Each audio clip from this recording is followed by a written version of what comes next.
going back to the Young Achievers Part 2. Now, apparently, like, students and stuff, in any grade really, they can go for free, but other than that, the membership to go to, like, the business development and networking type stuff and to use office space is $100 a month. And I saw that when I first seen the building when I was walking by one day. Actually, when I first came to this place. But I remembered that, and it's that even goes back to the whole thing about how you have to either already have money, which I know some people may say that's not a lot of money, although I know probably a lot of people these days wouldn't. But some people still would say it's not a lot. And I mean, not really. Definitely not for somebody who has parents and family to support them and to pay these fees for them. I guess if they're not a student. So they have parents and family to pay these fees for them. And they don't have to worry about trying to juggle a lot of other things and then also trying to work a job and using that money for the $100 a month. And then also another thing I thought about, more so I guess in my situation, I can't really speak for anybody else, but if I did find a job that paid at least $7.50 or maybe $9 an hour, and I'm saying if I did want to go to these programs, me personally, the way I see it is that the $100 a month that you're putting towards that can go towards maybe you doing things on your own. I feel you're paying coders or something eventually. That's what I was thinking of. But if I did want to do something like that, just in my specific situation, one, I would of course have to do a lot of alibi making and pretty much full-blown lying about who I am and what I have going on, because especially when you're younger, people are expecting to eventually meet parents and stuff like that, or even for you to have your parents to bring you to these things. So one, having to make up a lot of different stories and excuses for stuff is one of the issues that comes with a lot of things, even when you're still in the abuse situation. For example, you're in financial abuse and infantilization and you're not allowed to get a job. You have to make up excuses for why you sometimes can't come into work because you can't sneak there that day because your parents are home from work or they don't have a job, so you really have to find crazy ways to sneak there every day, stuff like that.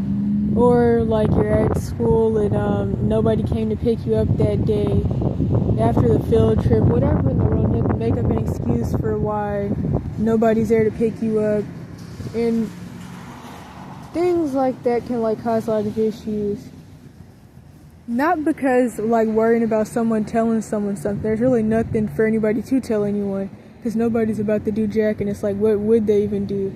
But the real big reason is because it can cause a lot of issues, especially with the homeless side.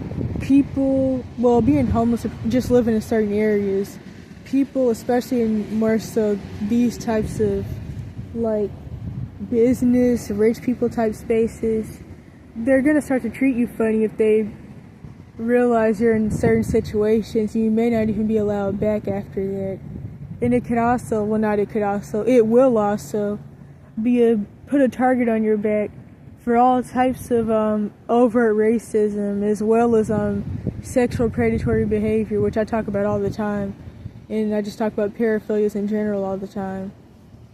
Another thing as well, because I never finished that sentence actually, now to think about it, because I went on a rant.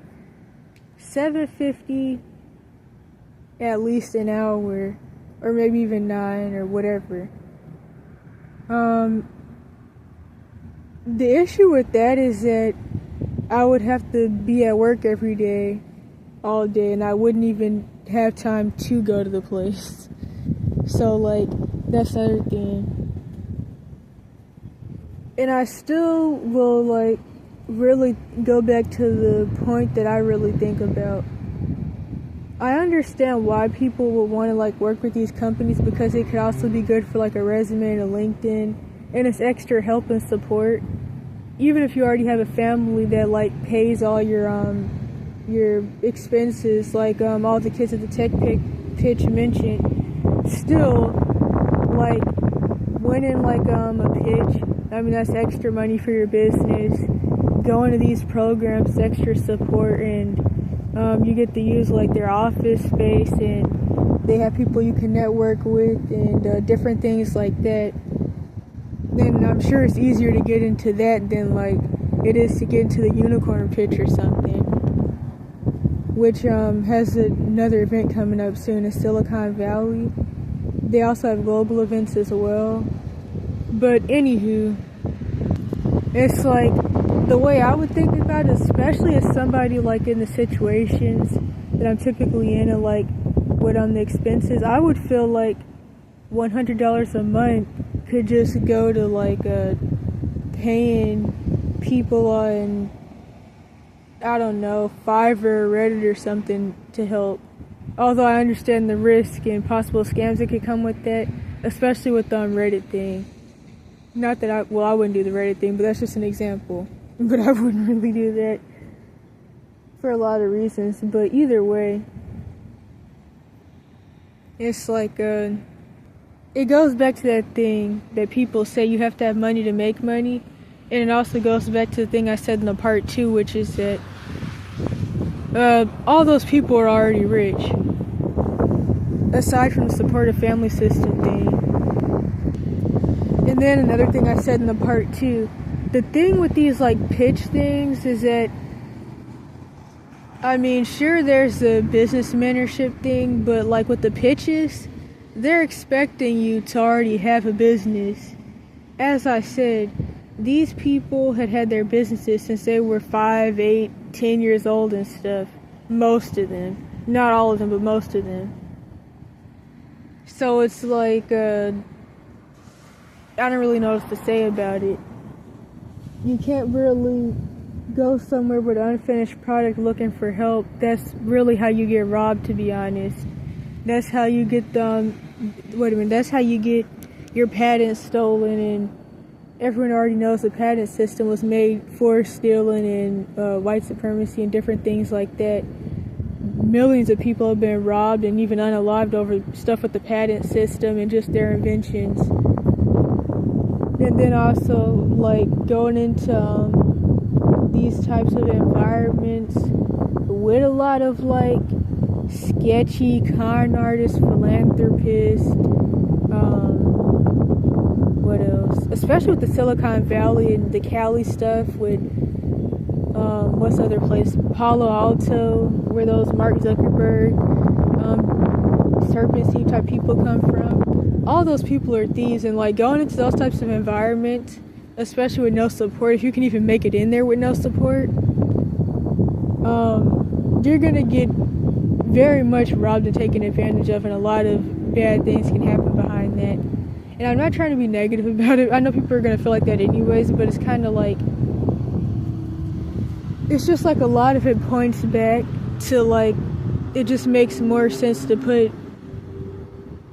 make your own money and put it towards your business yourself, or put your own money towards your business, like, completely, and not, like, run to, like, other people. And I'm not gonna lie, I can see how it could be helpful, especially if you're, like, somebody who doesn't have a family system to help you with this type of stuff, because, I mean, for one, they probably don't even know how, but it's also, like, these types of I wouldn't even say programs, it's definitely not a program. These types of businesses and corporations and systems weren't made for, like, people who are lower level pretty much and have a lot of stuff going on, to summarize. And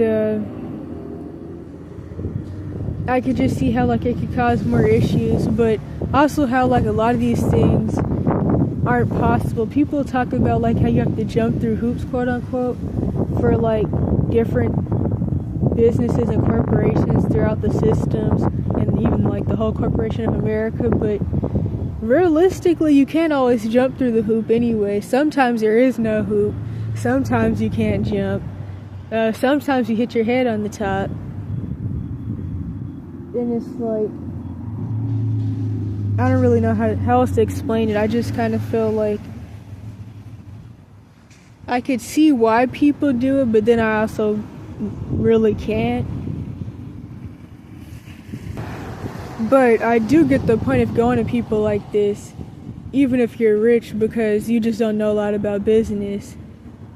So like you go to these people because you know that they are professional and they like know more about that type of stuff than you do. But other than that, I feel like especially with the internet and libraries, I mean, it's better to try to learn a lot of stuff on your own, but I know that's totally not always possible, obviously. And that could also lead to like you doing things wrong and things going really left in the end. It kind of makes me think about like the statistic that most small businesses fail within the first 4 years or something like that.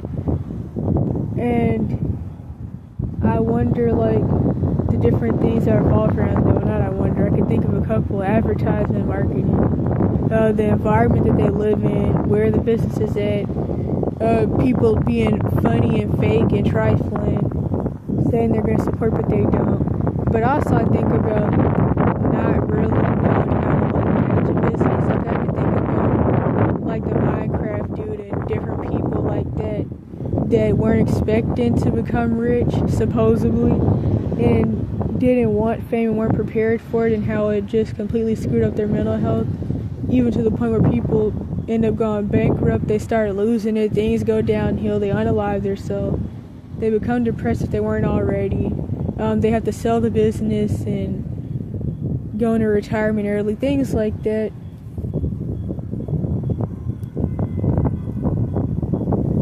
And it's like, one of the things I think about when it comes to all this is like a Fiverr coders. Now I know like the different confusing issues that could come up with that. Well, now I know, I could think of some. I didn't mean to say I know. I could think of some of the issues that could come up with that. But I kind of feel like if you could find the right spaces to pay people to do stuff like that, it could honestly be more beneficial than like running to these different places. I don't know, it kind of makes you think about certificate and even degree chasing, or whatever people would call it. Just getting like a lot of degrees and certificates that you can't do anything with, or that don't work out in the end. And I'm not even talking about crap degrees. I'm even talking about like getting like good degrees and stuff, and even good certificates and stuff that you would never get hired for different reasons. Like, I also think about that. It kind of makes me think about like how it's kind of pointless. It looks like it has like some potential, and maybe it even does, but it's more pointless than it's helpful.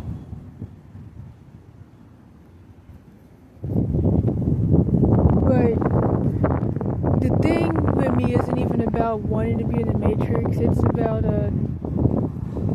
wanting to share my ideas, and I think that's a better way to explain it than like I did in the part 1 or the part 2, or even the video titled Why Giving Up on Life is a Good Thing, and there's another one, but I can't remember the title, but it had like a similar topic. But I think that's a better way to explain it.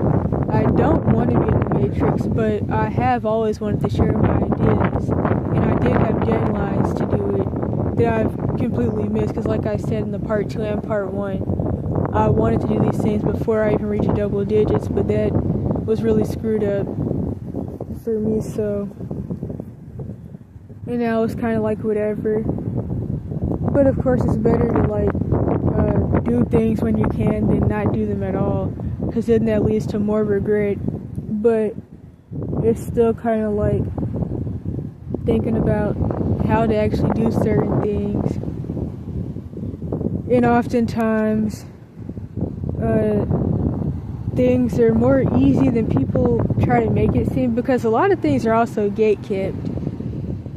Like, I seen someone offering a like $300 book writing course or something like that. And I'm not even gonna lie, this was like a few years ago. I thought about going because I was laying low in Cali and I was thinking about different things that I could do to try to make money, and I already liked making books anyways. But then I thought about it and I was like, I don't even have actually that I was about to say it out loud and I thought about how funny it actually sounded, at least to me. But I don't even have $300, not for that, definitely. Like, at that point in time, I made all my money through busking art and stuff like that. And I'm vending sometimes when I would go vend with this lady, but other than that, I didn't even have any money. And like, my money had to go towards food and stuff, and tents and sleeping bags, all of that. And like I said, actually, no, I don't think I ever uploaded that video yet, or made it yet, actually. But I was gonna say in the video, or mention the whole thing, how you need to make sure if you don't have anything else, you have a 0-degree sleeping bag, which is $100+. But to get back to the point, before I go off on a rant, like usual, okay, what was I saying? Yeah, I'm not gonna knock anybody for offering this course. It was like, it was Christian based too, so like the books are supposed to be about like happy-go-lucky, holding hands type stuff that I knew. I don't think I would even be able to like come up with anything too happy-go-lucky like that.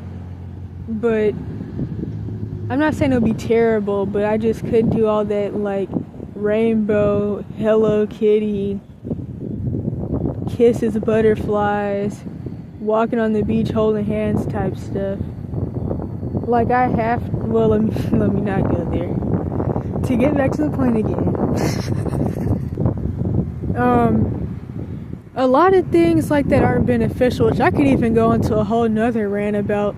A lot of scammy type stuff that I've had happen actually since 14, revolving around things similar to that.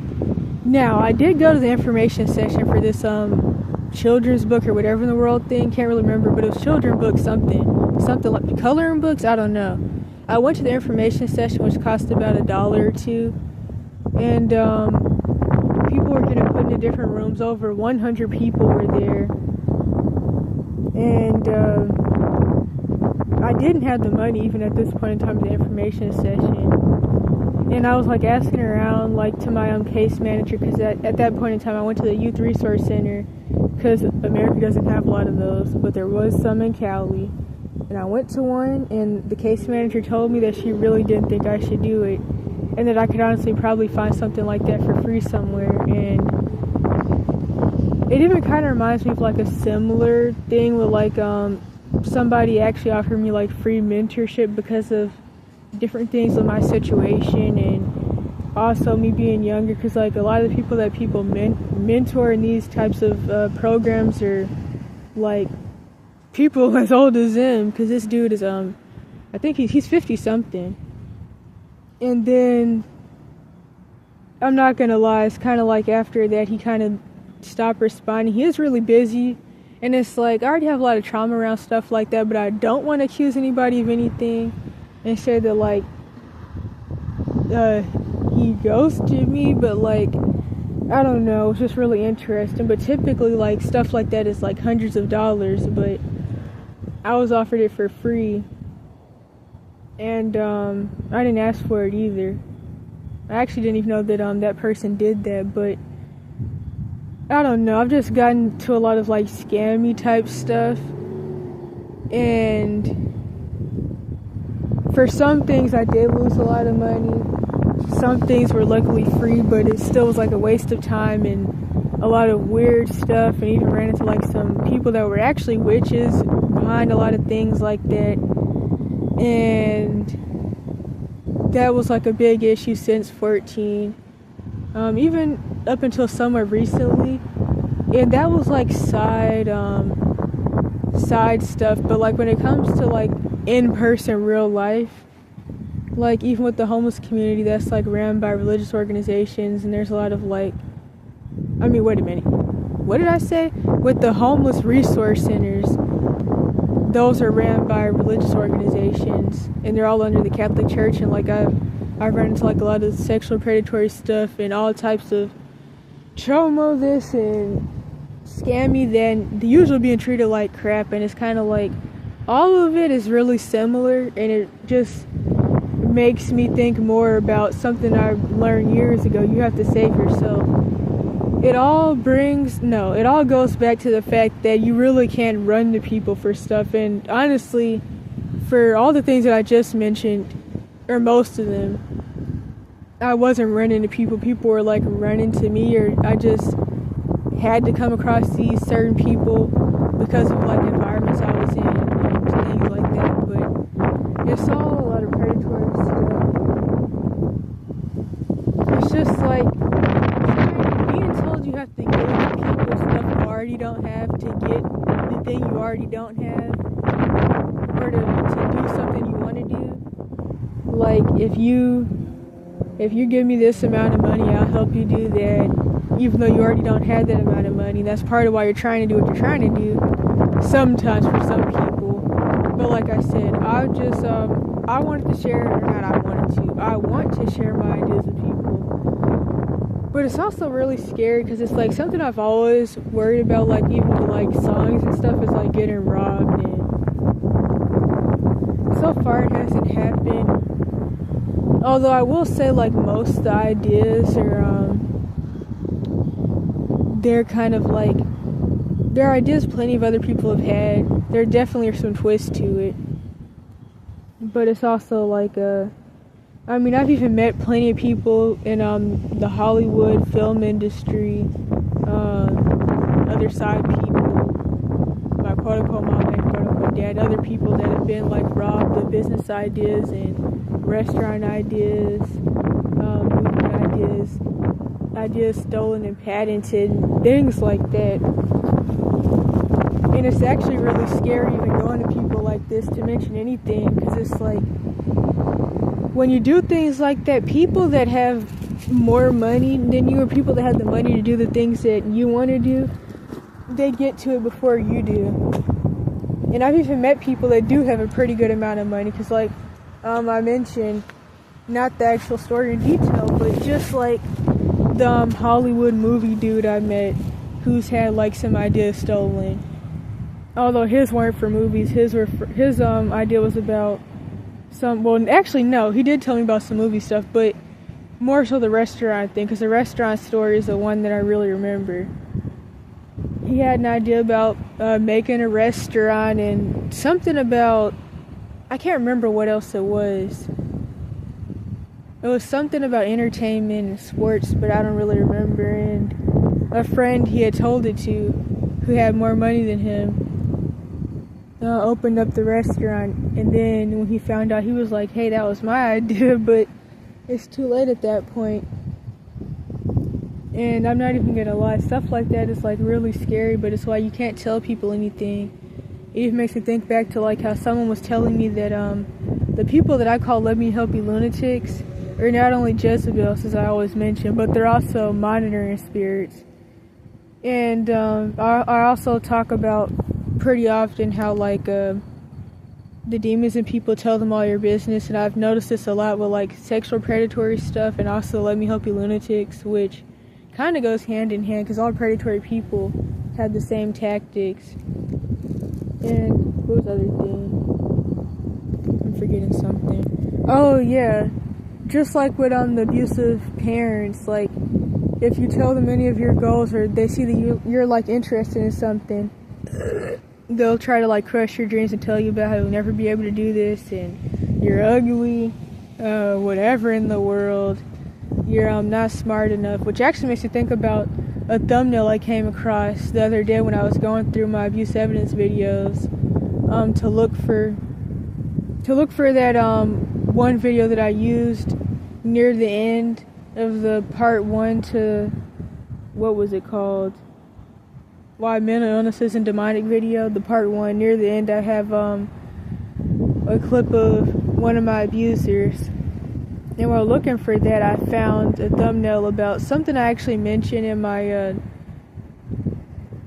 you're good enough something generational curse breaker, maybe anointed something, I can't remember exactly, but honestly I could have used that screenshot in that video, because that would have been good in there too, because it goes over like how abusers will try to like scare you out of doing things to try to keep you under their control and to keep you trapped around them, which was also connected to the not being allowed to work a job thing, which is really common actually. You either can't work or you're forced to work, but all your money's stolen. It goes in those two directions, or those two things put together off and on. I can't remember exactly what the situation was, so that may have been about the whole thing with why I couldn't get an ID, but I don't even really remember. And it's actually funny because I was thinking back about the whole thing where my mom was making up these weird excuses about why I wasn't allowed to get an ID, because she didn't want me to get a job, but really what I found out in the end was it wasn't even just infantilization and financial abuse and trying to hold me captive to be quote-unquote supportive off of people that couldn't and wouldn't support me anyways, like with food and stuff, but it was actually because she didn't want the SSDI to get turned off.